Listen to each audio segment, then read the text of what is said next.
¿Qué así? ¿Cómo le va? Mi amigo Rosarino, qué lujo verlo. Igualmente para mí, gran placer. Quiero decir que es una de las mejores cosas que me ha pasado este año, estos ratos de charla.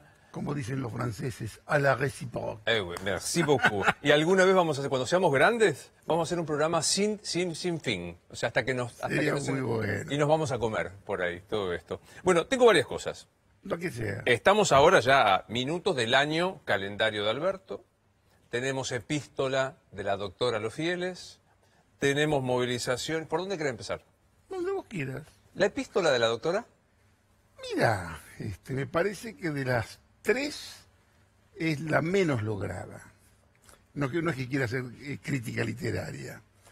La primera me pareció la mejor, la más maciza, consistente, con muy buenos mensajes, con soluciones, con decisiones importantes. No es la forma, es el fondo, es el peronismo, decía. Quedó solamente el tema de los funcionarios que no funcionan, pero esa me parece que fue la mejor. La segunda fue una bajada de línea muy fuerte hacia el Fondo Monetario Internacional. Es decir, mira, hasta acá llegué. Es decir, no me vengas a pedir condiciones a mí. Es decir, le diste 45.000 palos a estos muchachos para ganar la elección, me los venís a querer cobrar a mí y vos querés que yo haga ajuste. Más o menos ese es el tono. Casi te diría la más plebeya como carta es esa. Y esta es una carta con cólera. Es una carta con enojo. Dije eso de apertura. Y en política, por lo general, si vos te enojás mucho, se te tiene que notar la vehemencia, pero no se te tiene que notar la bronca. No en vano se dice acá, el que se enoja pierde. ¿Entendés? Y ahí, bueno, ella hace un buen balance sobre el Senado, vuelo de pájaro sobre el Poder Ejecutivo, y después lleva las cargas sobre el tema de la justicia y de la Corte. Que como todo tiene que ver con todo, también frase de ella, casi todo siempre lleva alguna instancia que es rica para analizar y que te lleva a alguna otra cuestión. A mí este tema de la justicia, el lunes va a haber una marcha que puede ser importante. Convocada por el gobierno. Convocada por el kirchnerismo, que es un tema que en el fondo nadie quiere tratar. Porque es un tema que lo tenés que tratar. O salís a defender y hablar de presos políticos, o decís no existen presos políticos, y te quedás en la definición nada más. Y el tema me parece que es un poco más serio, ¿ves? Porque el tema, a mi criterio, ¿no?, remite, si vos querés, a fechas. En la Argentina hay fechas que son muy importantes. Por ejemplo, para mi estilo analítico es muy importante el año 2008, que es el año que marca la ruptura del gobierno con Clarín. Para el gobierno, cuando habla de medios, habla de Clarín, La Nación, y le parece que es toda una argamasa que acumulan por ese lado, ¿no es cierto? Otra fecha para mí que es muy significativa y se le da poca importancia es 2017, la elección que gana Mauricio Macri a mitad de término. Que la verdad, ganar esa elección, que fue muy importante, y me parece que él desperdicia ese triunfo y deja más actuar lo que podría ser la mesa judicial que directamente la acción política. ¿Por qué te digo que es importante esa elección? El 20 de octubre la elección, que gana de mediano término, el 24-25 ya está en cara Julio Debido, porque ¿qué es lo que pasa en el 2017? En el 2017, con ese triunfo, está la certeza, más que la sospecha, de que tenés por lo menos 4, 6, 8 años más de macrismo ¿Te asegurado. acordás que se hacían especulaciones? Como reelige Mauricio, pero veamos qué. Claro. Me parece que este tramo de la historia cercana es fundamental, porque me parece que la acción política tiene más que ver con las cuestiones de la justicia, y es decir, vamos a terminar con todos estos desde la justicia. Yo publiqué un libro que se llama La mafia del bien, que en cierto modo la mafia del bien está como teoría antes del lawfare. Porque ¿qué era la mafia del bien? Era una especie de conjunción entre la política, el periodismo y la justicia por el bien. ¿Qué era el bien? Terminar con el mal, con la corrupción. Eso está escrito, está publicado. Incluso está publicado en un libro que tiene el título La mafia del bien, ¿no es cierto? Bueno, viene eso. 2018 viene el tema de los cuadernos, que el tema de los cuadernos, al margen de las cuestiones técnicas que no quiero entrar, que es un tema que adquiere verosimilitud cuando empiezan a aparecer los desfiles de empresarios que dicen que ahí es donde empieza directamente la causa, ¿no es cierto? Y ahí es donde Macri se pega el tiro en el pie. Porque el gran problema que tiene Macri no es tanto con la cuestión política, que la dejó y prefirió avanzar por el lado judicial. Y con el avance del lado judicial empieza a tener problemas con los que son de él. Los empresarios que en su gran mayoría lo apoyaron a él y que de pronto se ven encuadernados, arrepentidos, en indagatoria. Con muchos temas que son tipos que vos perfectamente podés hablar hoy con ellos y que hay un cierto dejo de rencor que me parece que, y creo que en algún momento te lo dije yo acá, que el gran problema que tenía Macri no era tanto con los rivales políticos, sino con los empresarios, que de pronto, ¿sabes lo que es hablar con un empresario? Que te dice, a mí me quisieron meter preso. O otro empresario que se ve arrepentido, y alguno que se arrepiente de haberse arrepentido, y viene toda esta argamasa terrible que mientras te detenías tanto en los presos, en los arrepentidos, en los empresarios, dejaste de lado la política, y en simultáneo tu rival político se puso a hacer política y te ganó las elecciones. Ahora, Jorge, vos decías, se le nota, yo dije, vi rencor, mi viejo rencor, en la carta Tango de Julio Sosa. Claro, digo, La odian mis ojos porque la miraron. Claro, digo, pero hoy en la carta de Cristina no hay solo enojo, hay furia, hay este punteo que hace de los 5 jueces de la Corte, olvidándose que algunos fueron, más allá de ese nombramiento por decreto papelonesco, pero muchos fueron votados por el Frente por la Victoria.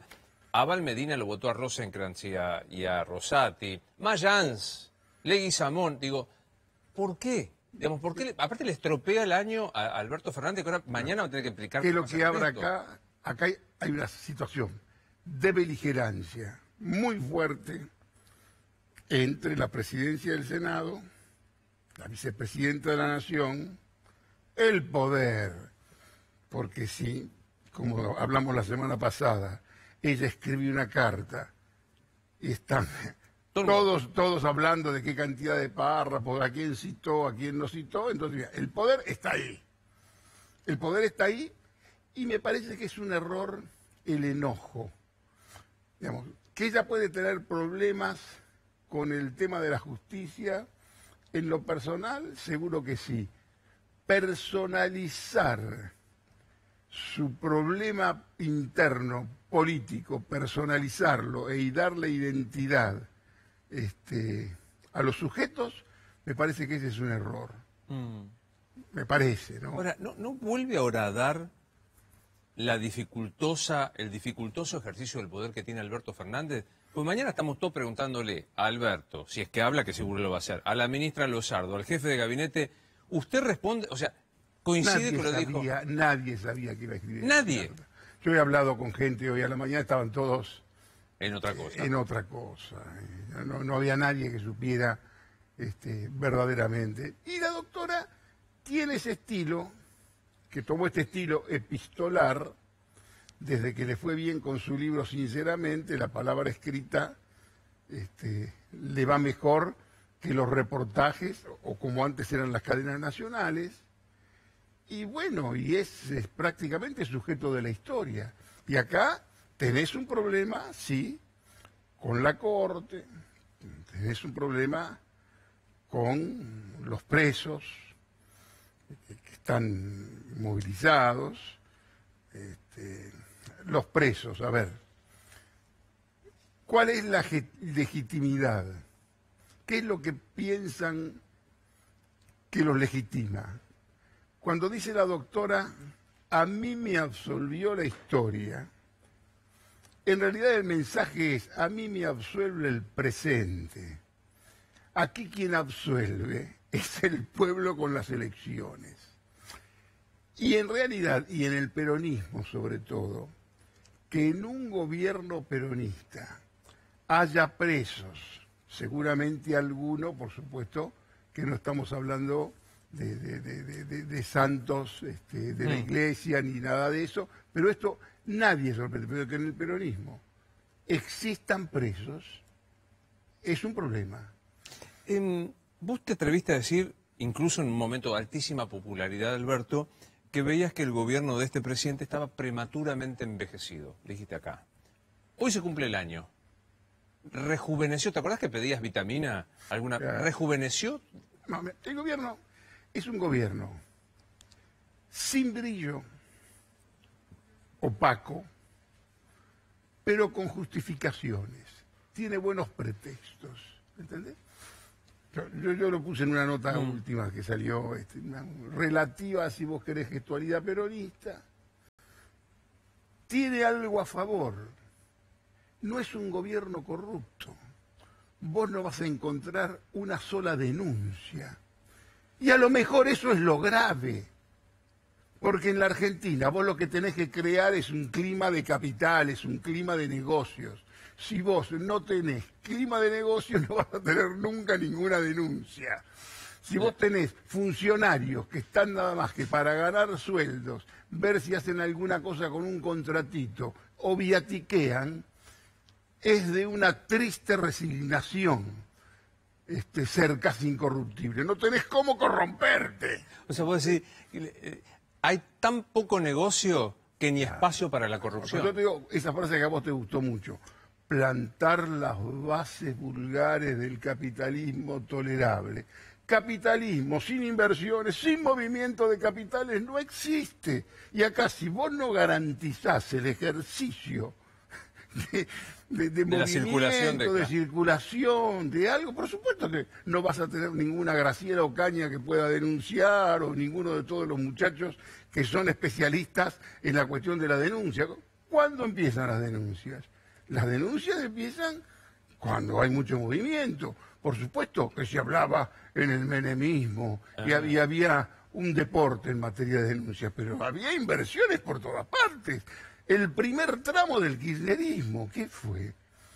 A ver, vos incluso cuando lees alguna de las sentencias que hablan que desde 2003 se instaló una asociación ilícita y demás, ¿qué significaba?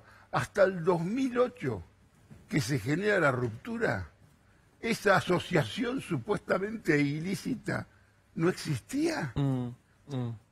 ¿Por qué te marco yo como fecha fundamental liminar la ruptura de Kirchner con Clarín? Ahora, que si Kirchner seguía como presidente, no se rompía con Clarín.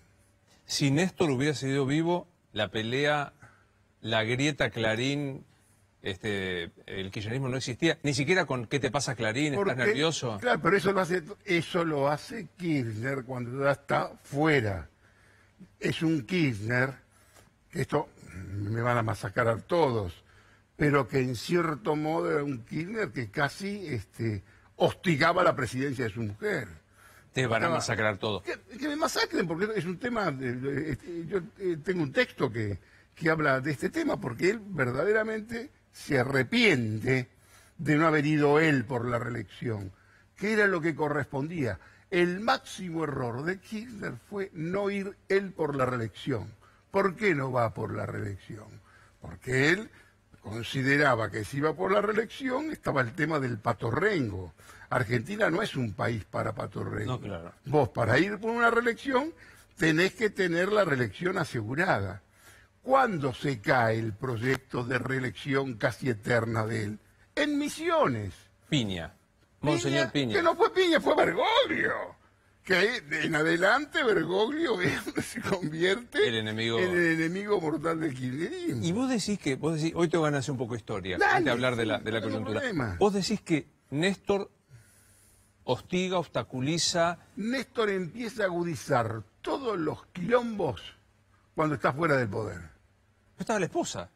Bueno, sí, claro que estaba la esposa.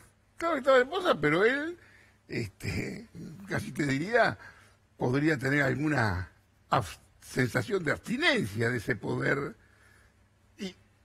Y antes de morir, el candidato iba a ser él. Y él muere, te diría, en una actitud de franca, sana competencia y atormentado porque medía mucho menos que ella. Esta es una historia, si vos querés, puede tener trazos novelísticos. Es una miniserie. Está inspirada en la realidad. Es una miniserie que olvídate de los Según mi Underwood. información, con Kirchner presidente, no había pelea con Moyano, no había lío con Clarín, porque arreglaba, porque no te olvides que Kirchner gobierna entre el 2003 y el 2007 con Moyano y con Mañeto. Claramente. Y algunos otros amigos que tenían una radio con una importancia fundamental que era prácticamente... así se gobernaba, con el poder del trabajo y el poder de la ocupación del espacio y lo que representaba en aquel momento Moyano y la comunicación. Porque hasta el 2008, cuando yo publico La marroquinería política, era era solo, era solo. Un gran amigo común, que incluso no lo quiero mencionar, porque llegaba yo y me decía, ahí viene la oposición, riéndose todos de mí, ¿no? La verdad que no debe estar viendo y se va a reír. Pero hay algo que, con este trazo histórico que vos hacés, que me trae el día de hoy.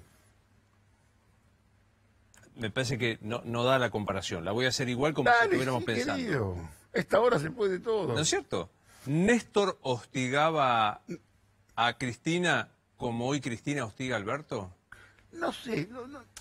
Digamos, la cosa es una relación que es de amor, es una relación pero muy fuerte de dos hombres políticos. Mi información, probablemente mala, él estaba arrepentido y él hubiera querido ir por la reelección. Y mi análisis político, esto ya, si vos querés, es contrafáctico.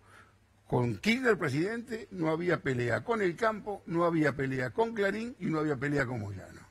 Ahora digo, yo vuelvo a esto que te decía. Y la circulación de capitales. Hubiera seguido. Y la mayoría de los periodistas, muchos de los cuales hoy, cuando editorializan, parecen unos antikirchneristas furiosos, que yo no quiero hacer memoria, lo que eran en el 2006, 2007, ¿no es cierto? La epístola del día de hoy, Sí. yo insisto, orada otra vez la autoridad del presidente, porque la pone a la Corte en el ring, la sube a la Corte al ring como pocas veces se ha visto, la acusa de prevaricato, le dice, encubrieron el macrismo. Eso es kirchnerismo básico, eso es lo que hace Néstor Kirchner con la Corte, Con Nazareno. con ellos y algunos, en algunos casos, como Molineo Connor, la imagen de Molineo Connor con su familia rezando en algún lugar cuando decían las peores barbaridades de él, pues eso fue atroz. Hoy también tiene alguna palabra de crueldad con la señora Hayton. Claro. Que la señora Hayton es la que fue, según mi información mala, puesta más bien por Alberto, ¿no? Fue propuesta por Alberto. Fue propuesta por Alberto. Y hoy es el nexo con el gobierno a través de Me Lozardo. parece que es excesivo con Lorenzetti, Sí, a Lorenzetti lo lapida. terriblemente injusta con alguien que se lleva muy bien, que es con Maqueda. Creo que Maqueda en algún momento fue senador con ella y tuvieron una relación buena, más que aceptable. Aparte es un caballero, simplemente le pone como que en el breve interinato de Duhalde, que es como algo hacia Descartable. Duhalde. Pero en realidad es esta indignación con todo lo que significa la justicia. Me pone una cuestión, es un rencor personal. O sea, yo creo que ahí está ella, me parece, postulando su cuestión personal. Esta historia de sigo yo siendo sindicada en la justicia como la peor corrupta de la historia. Yo en algún momento te lo conté. Dice, la información que según tengo entendido tiene la doctora acerca de los dinerillos, acerca de los dedos pegoteados con membrillo de muchos funcionarios, tiene una información absolutamente clara y certera. ¿Qué es lo que dice y qué es lo que a veces reprocha? Y es el final de alguno de los textos míos de la CI Digital. ¿Qué es lo que dice? ¿Qué es esto? La chorra siempre soy yo, y y nadie dice nada de todos. Es todo lo que me parece que la indigna, ¿no es cierto? En este año de gobierno opaco con justificaciones plausibles, palabras más que vos Y dijiste, transparente porque no tiene más remedio. Y transparente sos, porque, sos bravo, Transparente porque, escúchame, un funcionario puede ser incorruptible cuando hay movimiento de capitales, si no pasa absolutamente nada. Difícil. Si esto es decir, un ejemplo que te va a gustar. Si esto es el astillero de Onetti, que no entra ni sale ningún barco, Claro. todos trabajan todo el día, se pelean entre ellos y demás, y no entra ni sale ningún barco. ¿Para qué querés el astillero de Onetti? Yo no quiero el astillero de Onetti para la Argentina. Claro, claro. Esto tiene que funcionar y por supuesto que si empieza a moverse un poco todo, por supuesto que alguien se puede pegotear los dedos, el membrillo tiene esa cuestión. Sí, ¿no sí, es deja- cierto? deja- Y no existe capitalismo sin membrillo, mentira. Yo te digo que es un ensayo, que te pido que escribas. No hay capitalismo sin Pero por membrillo. supuesto, Sin membrillo no, es tolerable. Tolerable o intolerable. Pero, ¿qué es lo que pasa? Todos los grandes hombres de la historia que nosotros amamos y reverenciamos, todos tenían su costado y siempre algún cadávercito en el ropero podía haber, pero no está mal tampoco. ¿Qué es lo que pretendés que sea ese hombre?